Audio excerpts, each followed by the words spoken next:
You're listening to Shaun of the South Live. That music you hear behind me is Thunder and Rain.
Thunder and Rain.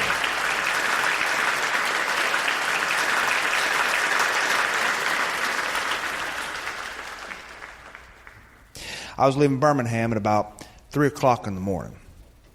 I travel early when I make long-distance trips because my father used to travel early when he made long-distance trips. And we do things that our parents did simply because our parents were the ones who did them. Things that don't make any sense whatsoever. We do them because they connect us somehow to our parents. And I was leaving at 3 o'clock in the morning because it's something my father would have done. I am the kind of person who, when given the opportunity, enjoys to sleep until the crack of noon. But today was different. I had about a 4-hour drive ahead of me, and I wanted to get it done before the traffic on the roads clogged the 2-lane highways. There was snow in Alabama. I was driving and I saw the purple night sky lit up with tiny little stars stuck to the fabric of the night. And there was snow, blankets of white snow on the cattle pastures and the peanut fields and the cotton fields and the soy fields which I passed. The cattle were laying down on all fours and they were looking at me drive by like, this guy is one brick short of a load. Snow in Alabama does not set well with me. I have seen it snow here a few times in my life, but it is quite unnatural and it is a rarity. I've heard old-timers talk about the great blizzard of 1963, and they talk about it as if they had come close to the edge of Armageddon.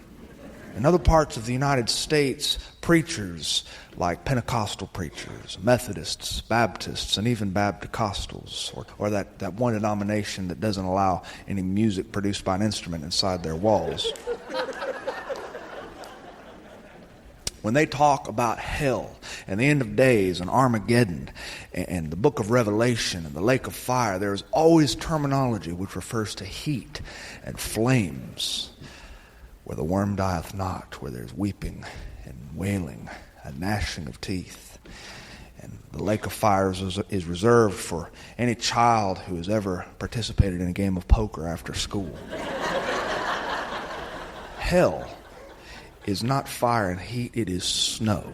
Snow is hell. This is why whenever ice begins to come from the sky and pelt your car and leave dents on your tin roof, an Alabama will walk outside and he will point to the sky and he will say, "Oh, hail." Snow does not look right in Alabama. I pulled off at a Waffle House. It was at one of the places where the country road and the interstate intersected. And I hopped out of my car and I saw two big rigs, 18-wheelers. And they were parked and their engines were still running and their lights were on. Their running lights looked like a work of art. I love 18-wheelers and I love the men who drive them. I walked into the Waffle House and I saw the yellow squares against the black night sky. I have an early memory, one of my earliest, of seeing those yellow squares against the night sky. And even though I was not old enough to pronounce words yet, I was 19 or 20 or so. I remember that those words said Waffle House because that's what my father told me. I wasn't 19 or 20, I was actually 5. And he walked me into the Waffle House, and I remember I had just lost my 2 front teeth. He walked me inside, he set me down. The waitress came from across the room, and she looked at me and she said, "What'll it be?" And my father said, "Give my boy something that doesn't require chewing. Go ahead, show her, Sean." And I opened up my mouth and I showed her this gaping hole in the center of my smile. And she grinned and she said, "Chili, chocolate milk, and hash browns." And that's what they served me. And my father asked for a bottle of ketchup. And this is what we put on our hash browns. Some men are Methodists, are Baptists. And as I said before, some even go to churches that don't play music inside the walls. My father was a ketchup man. He would use it on anything from macaroni and cheese to scrambled eggs to white wedding cake, although that was a wedding where he had a disagreement with a 12-pack. He put it on my hash browns, or at least he was going to try to put it on my hash browns. But when he turned the bottle upside down, nothing came out because it was a brand new Heinz ketchup bottle. And my father was no stranger to dealing with a Heinz ketchup bottle. He was such a ketchup connoisseur that every year on his birthday in September, the Heinz Corporation sent him a birthday card with a $5 gift certificate. My father was a ketchup fanatic. He turned the bottle right side up and he said, "I want to show you a trick, boy. I want to show you a trick." He said, "Did you know that the Heinz ketchup engineers have come up with a scientific way to get ketchup out of the bottle?" At this point, our waitress, who was named Glenda, was paying close attention. Glenda was the wife of an old friend of my father's. My father's friend had passed. on the construction site. He had fallen 4 stories. My father had gone to his funeral. My father had gone to Glenda's house to change light bulbs and repair patches of siding, or to mow her lawn sometimes, to replace air conditioner filters. My father liked to attend this Waffle House as often as he could just to check on her. I think he did it more for the company than for the food. And while he held that ketchup bottle up, he said, "Look at this number on the side. Do you see this number on the side?" And I saw it. It was a 57, a small number no bigger than your pinky nail. He said, "Heinz engineers have scientifically proven that if you smack the bottle in this exact location with the butt of your hand, the ketchup will flow out like the River Jordan all over your potatoes." Glenda let out a single laugh. My father said, "No, I'm serious. I'm serious. You just watch." And I thought to myself, what fun it might be to be a Heinz ketchup engineer. To come home smelling like heirloom tomatoes and Roma tomatoes for a living would be not so bad. Forget being a firefighter or a weatherman or a women's swimsuit photographer. A ketchup engineer is what I wanted to be. My father smacked that number with the butt of his hand, and the ketchup didn't even move. Glenda only laughed, and she said, "Give me that bottle." She took it from my father's hands, and she got a butter knife. She turned the bottle upside down, and she shoved that butter knife into the mouth of the ketchup bottle and gave it one stiff shake, and the ketchup began to flow. My father took the bottle, and he spent that entire bottle almost on my hash browns. We were ketchup people. My father would even ruin a $50 steak with Heinz ketchup. And I remember we ate, and my father and Glenda talked, and he tried to tell jokes. My father was a terrible joke teller, and I inherited this from him. This is why, in a room full of people like tonight, I will tell jokes that will make your soul die and forget what laughter sounds like. And my father took me off that stool, and he wiped the ketchup off my face and off my shirt. And I remember he reached into his back pocket and he removed a $100 bill. He placed it on the counter, and he tried to leave the Waffle House without even drawing attention to himself. And Glenda stopped him and said, "Hey, this is too much, John." He smiled at her and he said, "It takes true talent to get ketchup out of a bottle like you did." And she said, "God bless you. God bless you both." And we drive to wherever we were going. I don't remember that now. As time goes on, I seem to remember less about my life, my childhood. So I walked into the Waffle House. It was around 4:30 in the morning. And inside the Waffle House were 2 truck drivers, a big man with red suspenders and a John Deere cap and a plaid shirt and a long white beard that made him look a lot like jolly old St. Nick. And I don't mean Nick Saban. And there was a skinny man.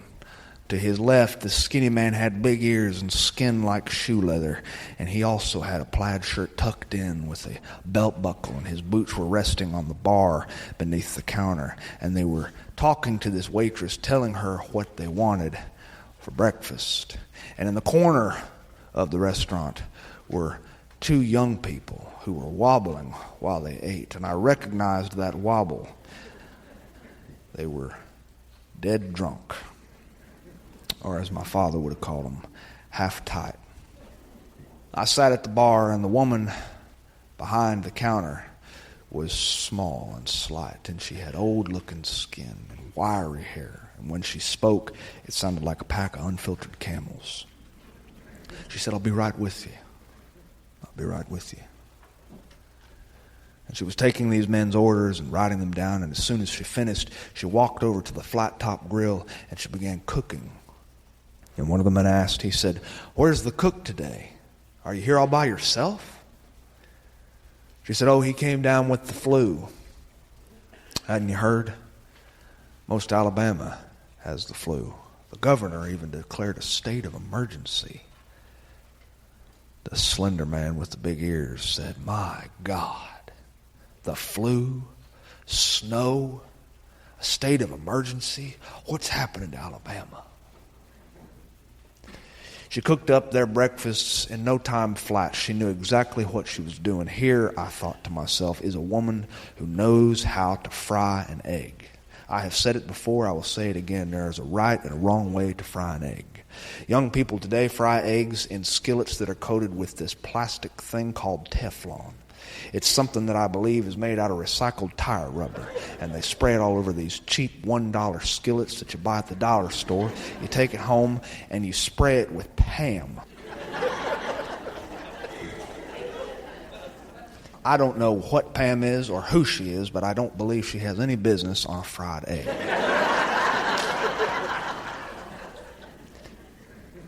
My mother could fry an egg right, just like this woman. And she used 7 inches of bacon grease, preferably kept in a Maxwell House coffee can just above the stove. And in the bottom of the can, the grease dated back to the Great Blizzard of 1963. I used that same grease to oil my baseball mitt. My mother had showed me how to do that. Which is why whenever I smell bacon, I think baseball. It's funny how the brain works. She gave these men, this waitress, gave them their breakfasts, and they ate in no time flat. The man who looked like Santa Claus had egg yolks stuck in his beard. And before they left $10 tips. And then the woman came to me. She said, "What'll it be?"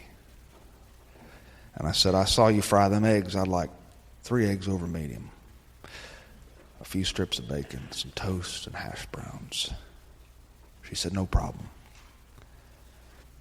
She cooked it up for me on the flat top, and I loved watching her work. She's an artist. Women who know how to cook an egg, who know how to cook bacon the right way, they're artists. And she served it to me. She placed it on a plate that was swimming in too much cholesterol. She said, "Would you like ketchup with that?"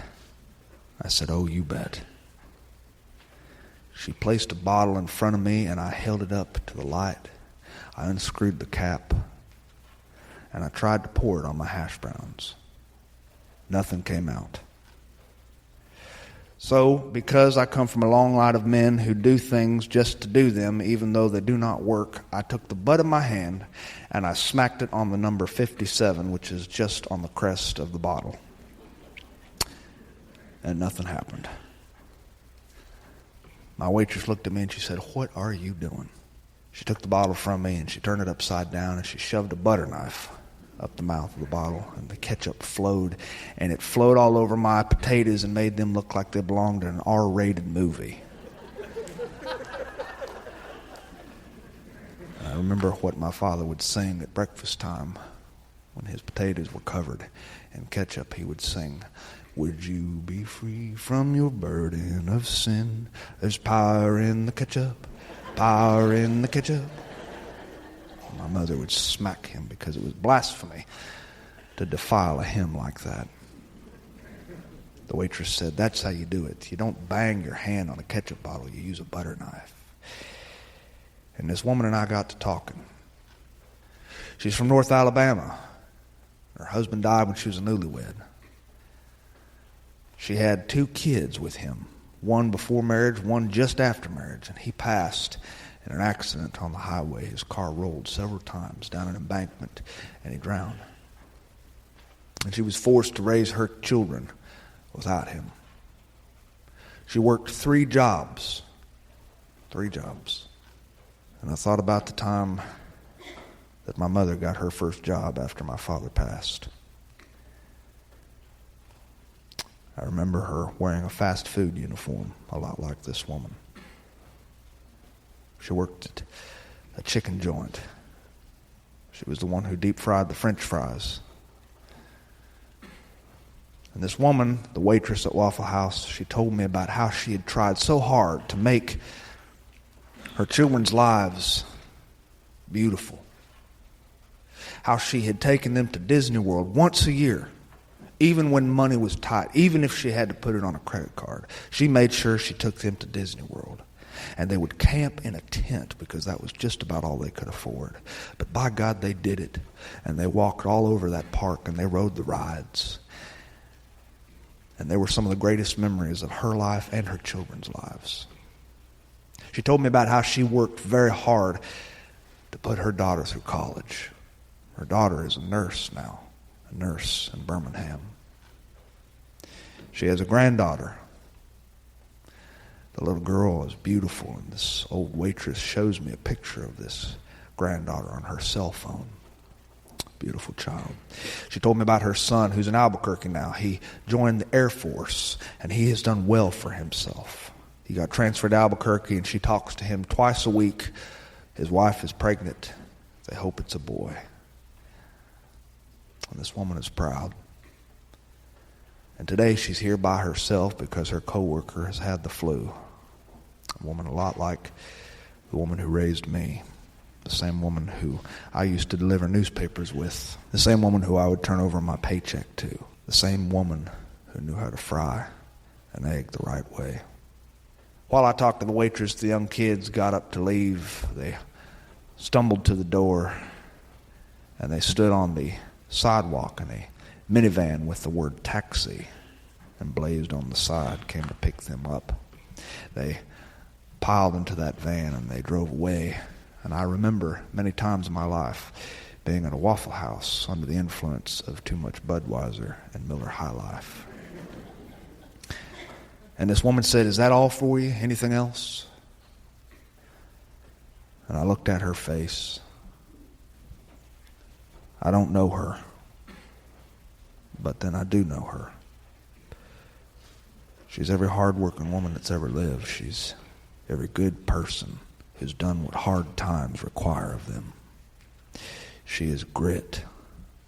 She is beauty, which is hidden beneath cigarettes and caffeine addiction. She has calluses on her hands and sugar in her veins. And she knows how to cook an egg. I reached into my wallet to pay. She was manning the cash register. I saw a $100 bill in that wallet. I don't normally carry $100 bills. I don't normally have $100 to my name. My wife doesn't trust me with that much money. But my friend had just asked for change the night before I left Birmingham, and I had gone to an ATM to get him change in 20s for his $100 bill, and thus there was a $100 Benjamin Franklin face sitting in my wallet. And it just felt right. I left it on the counter. I walked away. She said, "This is way too much." I said, "Ma'am, it's not nearly enough. It takes true talent to get ketchup out of a bottle like you did." She said, "God bless you, sir." The sun had not yet risen, but I knew it would. Maybe another 45 minutes, I'd see it rise above the tree line. And I would see it reflect pink on the snow which covers Alabama. And I would be driving all morning, headed toward home, passing the bright fields covered in white. And I would be thinking about a man who liked ketchup a little too much, and about the woman he left behind. We do things our parents did. We don't know why we do them. But I hope and pray we never, ever stop. Because to stop would mean that we have forgotten them. I hope we never stop using ketchup or $100 bills. And I hope we never forget about women who wear fast food uniforms.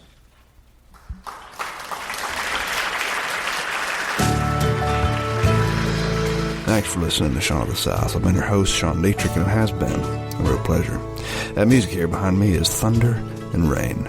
Aaron P. Lukes, Pete Weber, Ian Hagel, Chris Herbst, Natalie Padilla, and Kevin Matthews. To find out anything more about what they do, you can visit Thunder and Rain Music, and be sure to check out their new album, Start Believing, on iTunes.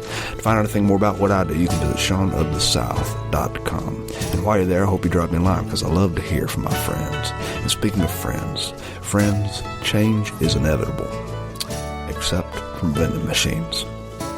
Adios.